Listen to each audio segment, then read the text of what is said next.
Recording studio Samastipur Sheikhpura.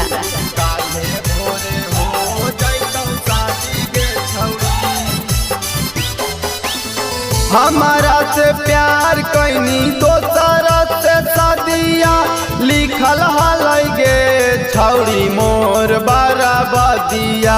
हमारा से प्यार कैनी दोसरा से शादिया लिखल हलगे छौड़ी मोर बराबदिया।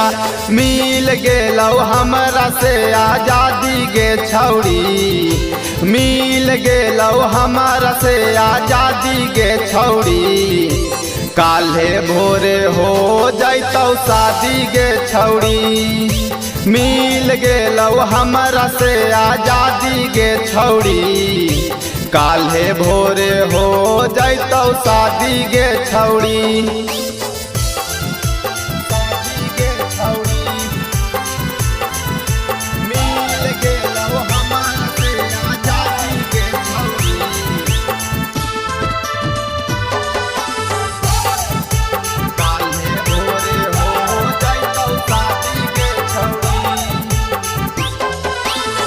बचपन के प्यार छौड़ी पल में भूल गे नहीं गे, दोसरा के बहिया में जाके झूल गे नहीं गे।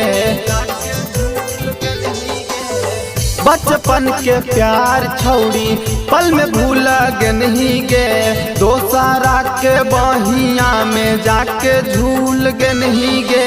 धराई दे नहीं प्यार के आदतिया गे छौड़ी, धराई दे नहीं प्यार के आदतिया गे छौड़ी। काल्हे भोरे हो जैतौ शादिया गे छौड़ी, मिल गेलौ हमरा से आजादिया गे छौड़ी।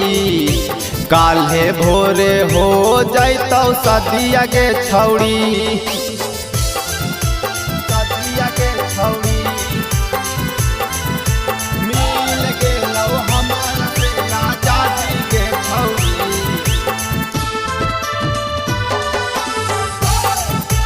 काल्हे भोरे हो जैतौ शादी गे छौड़ी।